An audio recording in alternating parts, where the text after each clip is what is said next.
하나님의 말씀 디모데전서 1장 말씀입니다.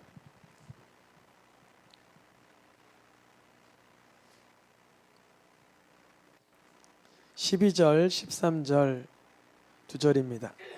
디모데전서 1장 목회서신이죠. 사도 바울이 디모데에게 사역 잘하라고 보내주는 편지죠. 앞부분 제가 읽겠습니다. 나를 능하게 하신 그리스도 예수 우리 주께 내가 감사함은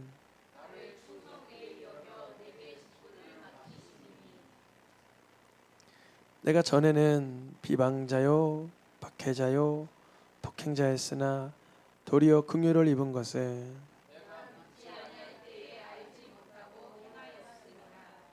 아멘. 올해 표어로 주님이 범사에 감사하라 이런 위대한 말씀을 우리 모두에게 주셨습니다.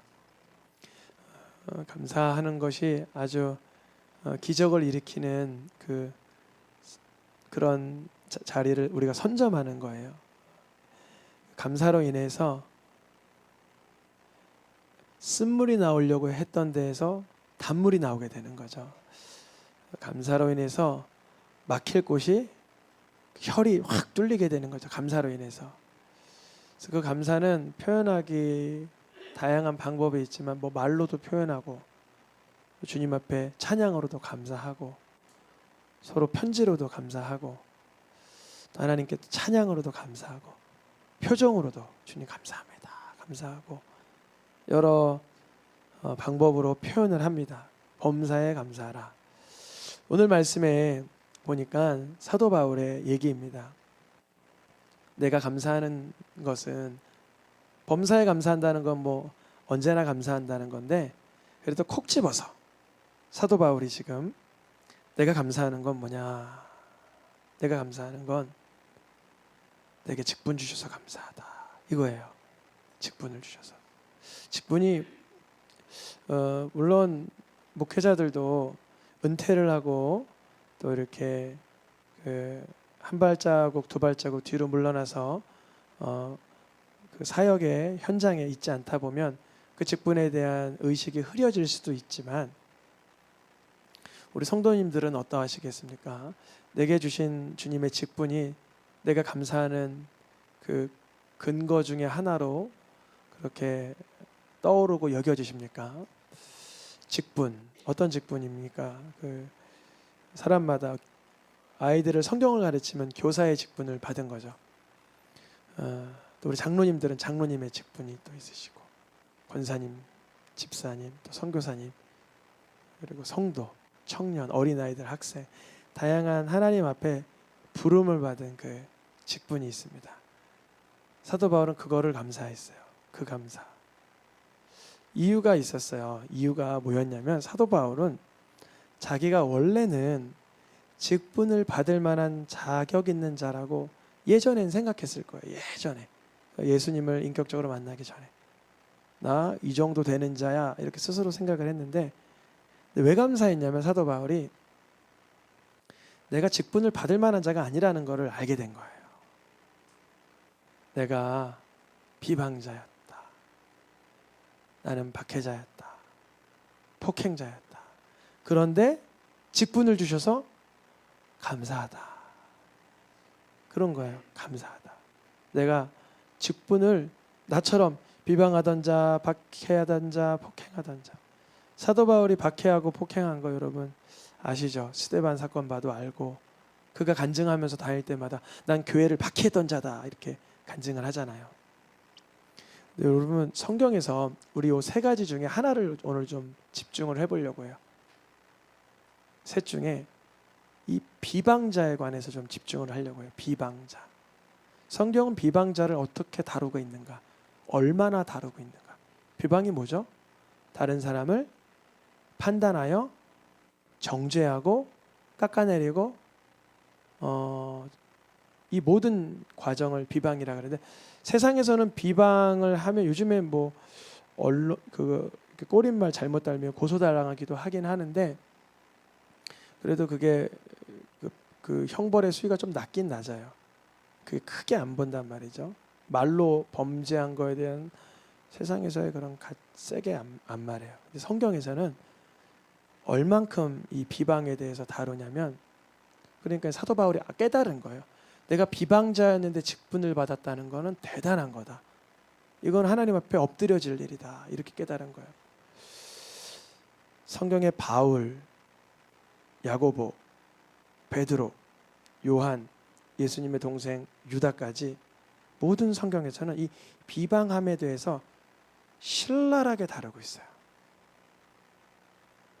우리가 이 새해 시작할 때 입술을 주님 앞에 단속받길 축복합니다.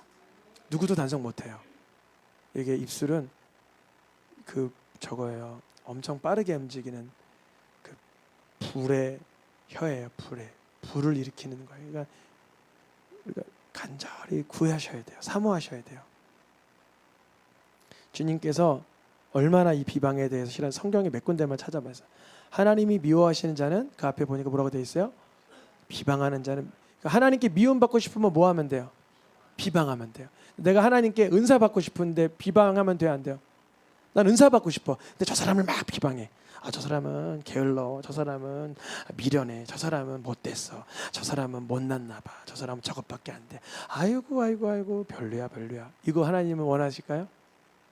근데 비방을 주님 뭐라 그러시냐면 그거는 악과 벌이라 그래요. 악과 함께 비방하는 것은 뭐든 어디에 싸매어서 버리라고요? 악한 그 보따리에다가 쏙 넣어서 같이 버리래요. 우리 이런 생각해요. 도둑질하는 거, 때리는 거, 뭐 사기치는 거, 뭐 나쁘게 하는 거는 버리려고 했었는데 이 비방하는 거를 자꾸 가지고 있으려고 그래요. 가지고 있으면 하나님 미워하셔서 이 땅에서 복을 못 누립니다. 우리가 그걸 깨닫길 축복합니다. 근데 이게요, 서로 이렇게 인사하면 좋겠어요. 비방 버리는 거 쉽지 않죠? 쉽지가 않아요. 다른 사람 이야기하는 게 이게 쉽지가 않아요. 근데요, 이렇게 하셔야 돼요. 결단하셔야 돼요. 여러분 비방 안 해도 손해 안 돼요. 우리 이런 생각하죠. 내가 지금 속 시원하게 이번 기회에 비방 좀 해가지고 내 속이라도 시원하게 볼까? 근데요, 속은 시원할지 모르는데 하나님 마음 너무 아프게 했기 때문에 하나님께로부터 응답이 다 막혀요. 이거를 영으로 깨닫길 축복합니다. 내가 아무리 속 시원해도 비방은 하나님 안 기쁘겠어요. 비방은 입에 부끄러운 거예요. 비방은 악한 생각, 투기, 분쟁 한중간에 있어요. 저 사람을 내가 시기하는 마음이 생겨서 사실 더 비방하는 거예요. 저거 좋은 화장품 발라서 예뻤겠지? 뭐 이렇게 하는 거 있잖아요. 그런 거 나쁜 거잖아요. 그냥 아름답다, 귀하다 이렇게 서로 인정해야 되는데 그거 어려워요. 남자들도 뭐 자존심이 있어서 어렵고 여자들 같은 경우는 보통 시기심이 있어서 어렵고 이 비방, 악한 생각. 또 비방은 왜 일어나냐면 마음이 교만하기 때문에 다른 사람을 확 깎아내릴 수 있는 거예요. 겸손하시길 축복합니다. 여러분 우리 아무것도 되지 않았는데 뭐가라도 된 줄 생각하면 그거 하나님이 진짜 싫어하시는 거예요. 우리 아무것도 안 됐어요. 아무것도. 저희가 새생명교회 10년은 지나왔지만 이게 이제 저는 사실 간혹 아직 계속 이렇게 하나님 앞에 무릎 꿇고 나아가는 개척교회입니다. 이렇게 경제적 기반이 약해서가 아니라 늘 기도하고 깨어 있어야 돼서 개척교회입니다. 서울의 윤석전 목사님 여기 연세중앙교회는 교회가 대학 캠퍼스보다 큰데 개척교회래요. 그래서 왜 개척교회냐? 우리가 개척교회가 아니라 늘 개척한다는 교회예요. 개척. 늘 새로운 선교지를 개척. 또 연약한 교회를 개척. 또 태신자를 개척. 새로운 사역의 분야를 개척. 그래서 개척교회예요. 생명교회 그러니까 그런 절실한 의미로의 개척교회가 아닐 수는 있지만 늘 겸손하게 다른 사람을 막 깎아내리는 교회가 아니라 겸손하게 이렇게 섬기고 수용하고 올려드리고 축복하는 형제들아 서로 뭐 하지 말라? 서로 뭐 하고 있으니까 자꾸 이렇게 못해, 안 해, 게을러, 이상해, 싫어. 이게 다 무슨 말이에요? 이 비방 맞아요? 아니면 의사 표현이에요? 비방이라고요. 이게 우리가 이제 살아오다가 그게 너무 이 몸에 이게 세게 쇠뇌가 돼서 자칫하면 이게 내 나 의사 표현도 못해? 난 그럼 말도 하지 말라고? 말도 하지 말아야 돼요, 복 받아야 돼요? 고르셔야죠. 이제 고르는 거예요. 이제 그러면 그때 뭘 받는지 아세요, 여러분? 이거 저희가 깨달은 깨달음이에요. 불 받아요. 그 비방을 안 하려고 하나님 앞에 부르짖잖아요. 불이 떨어져요. 그게 냄새도 나요. 냄새가 나면서 떠나가는 걸 경험해요. 이 영적인 어떠한 특이한 증상이에요.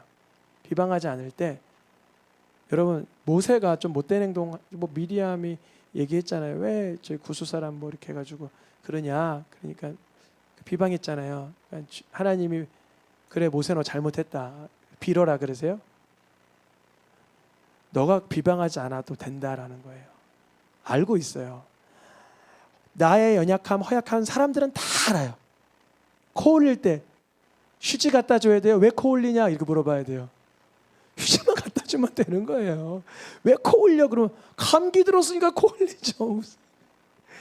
그냥 우리가 익숙한 거예요. 그게 비난, 비방, 정죄, 판단 이런 거. 근데 그게 내 자율권이라고 생각해요. 여러분 야고보서 4장을 한번 야고보서 읽어본 사람 깨달아요. 너희가 비방하지 말라. 그러는 순간 너희는 준행자가 아니라 입법자가 되는 거다. 너희는 준행자가 아니라 심판자가 되는 거다. 그러는 거예요. 그래서 결국 어떻게 하면 좋을까요? 비방 어떻게 하면 버리냐면 베드로가 잘 가르쳐줬어요. 이게 사도 바울이 직분 받은 걸 감사함으로부터 시작한 말씀인데 사도 바울이 예전에 어떤 자였다고? 자기도 비방하던 자였던 거예요. 그런 자를 주님이 직분을 주신 거예요. 그러니까 하나님도 참 믿음이 크시죠. 그런 사도 바울을 쓰신 거니까 저도 마찬가지. 저도 참 오만하고 어둡고 칙칙하고 부족하고 아주 연약하고 허약하고 무지하고 어리석은 자인데 주님이 차츰 영적인 세계를 조금씩 보여주면서 버릴 수 있도록 도와주시고 있습니다. 모든 비방하는 말을 뭐 하래 그래요? 그러면 버리려면 어떻게 되면 버리고 취하는 게 있어야 돼요. 택하는 게 있어야 돼요. 뭘 택하냐면 갓난 아기들, 바로 태어난 아이들한테는 뭐밖에 못 먹어요? 젖밖에 못 먹죠. 얘네는 먹을 수 있는 게 이거 오늘날은 그래 이유식도 있고 뭐 거버 뭐 이런 것도 있고 하지만 옛날에는 없었단 말이죠. 그래서 이 아이들은 젖만 사 먹어요. 이게 무슨 말이냐면 우리가 처음 하나님의 자녀로 입양됐을 때 왜 입양된 거예요? 내가 누구를 비방할 만한 정도의 의로움이 있어서 입양된 거예요? 아니면 내가 숱한 사단마귀의 비방과 정죄가 있었지만 주님이 나를 구원하신 거예요? 주님이 나를 구원하신 거예요. 베드로서와 유다서 말씀 보면 천사들도 비방하는 말을 하지 못한다고 써 있어요. 사단마귀도 비방을 하지 말을 못한다고 써 있어요. 그걸 그 천사들이 넌 비방하지 말라고 저리 썩가 그랬어요. 그 어디죠? 스가랴에 나오잖아요. 여호수아 제사장이 이렇게 잿더미를 뒤집어 쓰니까 비방하는 말 할 수 없어 그러잖아요. 여러분 천사도 비방을 못 하는데 여기서 비방하면 그 사람은 천사보다 탁월한, 그러니까 물론 우리가 하나님의 자녀니까 영적 존재보다 우리가 더 위에 있는 거 맞아요. 우리는 천사는 불의는 영으로 주셨는데 무슨 말씀을 드리냐면 죄가 없는 천사도 함부로 비방할 수 없는 자리인데 우리는 죄가 있으면서 누구를 우리가 비방해요? 다른 사람 게으르다라고 말할 수 있는 사람 한번 손들어 보세요. 그러면 그 사람 이런 생각이에요. 나는 안 게을러 라는 생각을 하는 거예요. 늘. 그런데 내가 얼마나 게으른지 빨리 깨닫길 축복합니다. 내가 얼마나 영적으로 육적으로 생활적으로 태도적으로 게으른지를 보면 다른 사람의 게으름을 지적할 수가 없어요. 사실은. 근데 그걸 모르면 늘 비방하는 말을 버릴 수가 없는 거예요. 왜냐하면 신령한 젖을 사모해 본 적이 없기 때문에. 신령한 젖을 사모한다는 건 뭐냐면 하나님이 나를 위해서 자기 아들 예수 그리스도를 주셨다는 그 말씀 한 가지인 거예요. 그게 바로 너희가 주의 인자하심을 한 번 맛보았으면 분명히 비방하는 말을 버렸을 거라 이거예요. 왜냐하면 사도 바울이 뭐라 그래요? 오늘 말씀 다음 구절이요. 자기가 뭘 깨달아 버렸어요? 죄인이긴 죄인인데 죄인 중에서도 최고의 괴물 같은 죄수래요. 이 괴물 죄수잖아요. 자기가 깨달으니까 비방하는 말이 자기에게서 어떻게 돼요? 훅 떠나가는 거예요. 이걸 꼭 경험하셔야 돼요. 우리 성도님들이 2025년 감사하는 삶으로 살아가기 위해선 내가 직분받은 게 뭐 받을 만하거나 때가 돼서 주신 게 아니라 내가 연약하고 박해자고 폭행하며 비방하는 자지만 죄인임을 깨달아 예수님을 믿었기 때문에 주님이 은사와 은혜와 직분을 주신 것뿐입니다. 그러니까 언제라도 겸손하게 나아가셔야 돼요. 사도 바울의 자기 고백이 이래한 거예요. 나는 죄인 중에 최고의 죄인인데 그런 나에게, 폭행자요 비방자였던 나에게 직분을 주시며 너무 감사합니다.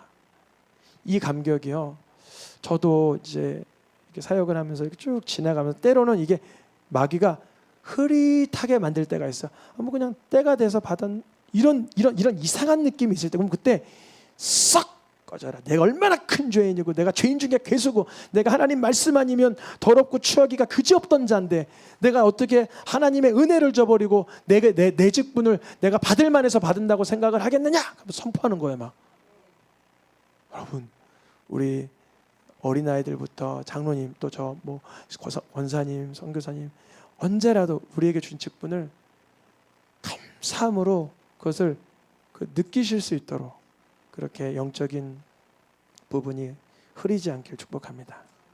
사도 바울은 내가 그 직분을 받은 건 주님이 날 참아주셔서 주신 거라는 거예요. 날 정말 많이 참아주셨다. 일체 오래 참으셨다. 그것도 먼저 일체 오래 참으셨다.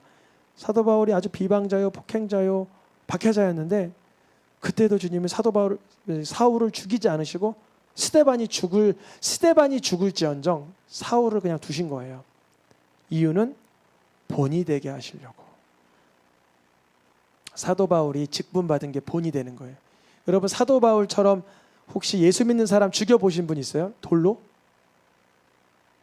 별로 없으시죠? 이게 흔한 일은 아니잖아요. 예수 믿는 사람, 예수 믿는다고 결심해서 돌 쳐서 죽인 사람은 여기 안 계실 것 같아요. 근데 사도 바울은 그런 정도의 자였는데 그런 정도의 자를 하나님이 직분을 주셨어요. 그러니까 우리도 은혜만 깨달으면 직분을 오래 주실 줄 믿습니다. 직분을 사모하는 마음은 주님이 주시는 마음이에요. 직분이라는 게 뭐냐면 뭐 집사님, 선교사님, 그리고 사역자님, 간사님, 그리고 목회자님, 저희 같은 경우는 또 뭐 전도사님, 강도사님, 뭐 교단마다 이런 하나님의 일을 하기 위해서 필요한 직분에 대한 사모함은 거룩한 열심이며 거룩한 그런 쫓임이에요. 주님 기뻐하십니다. 사도 바울은 자기가 하나님 앞에 직분을 받아 이방인에게 복음을 전하는 사명을 영광스럽게 여겼어요. 읽어보겠습니다. 내가 이방인의 사도인 만큼 내 직분을 영광스럽게 여기네. 유대인들은 사실 유대인들에게만 하나님 말씀을 가르치는데 거의 99% 그런데 사도 바울은 깨달은 거예요. 하나님은 유대인만 사랑하시는 하나님이 아니라 이방인도 사랑하신다. 이걸 깨달았어요. 그 바울과 바나바 그리고 베드로도 늦게 깨닫긴 했어요. 고넬료의 집 들어갈 때 이게 굉장히 곤란했거든요. 하나님이 정말 이방인에게도 성령을 내리시나 이런 생각이 들었기 때문에 사도 바울이 이 부분에 있어서 그 직분을 나같이 비방자요 폭행자요 박해자였지만 나를 고쳐 쓰시는 주님인 것처럼 물이 변화에 포도주가 되길 하나님이라면 저 이방인 할례 받지 않은 자 율법이 없는 자라도 예수 그리스도의 복음을 전하면 그들이 거듭날 것이다. 이 믿음이 있었던 거예요. 우리 성도님들의 삶 가운데도 하나님이 주신 직분에 대한 감사함이 있기를 축복합니다. 우리 마지막으로 하나만 더 읽고 마치겠습니다. 골로새서 말씀입니다. 25절 다 읽어보겠습니다. 시작. 내가 교회의 일꾼이 된 것은 하나님이 너희를 위하여 내게 주신 직분을 따라 하나님의 말씀을 이루려 함이니라. 여기 아주 중요한 게 두 가지가 있어요. 하나는 노란색, 하나는 너희를 위하여. 직분은 물론 감사한 일이지만 그 가치가 나를 위함이 아니라 상대를 위함인 거예요. 참 신기하죠? 상대를 위함. 누구를 위함이라고요? 상대를 위함. 우리 귀한 장로님들 참 얼마나 늘 성도님들의 그 활동과 신앙생활을 두루두루 이렇게 살피시면서 얼마나 마음을 다 쓰시는지 새생명교회를 위하여 주신 장로님들의 직분인 줄 믿습니다. 하나님 나라를 위하여 주신 직분인 줄 믿습니다. 우리 성도님들 한 분 한 분에게 2025년 주신 직분을 따라 하나님께서 말씀을 이루어 가시는 줄을 믿습니다. 그래서 그것 이 직분 내게 주신 사명으로 인해서 범사에 감사할 수 있기를 축복합니다. 시간 찬양하며 기도하겠습니다.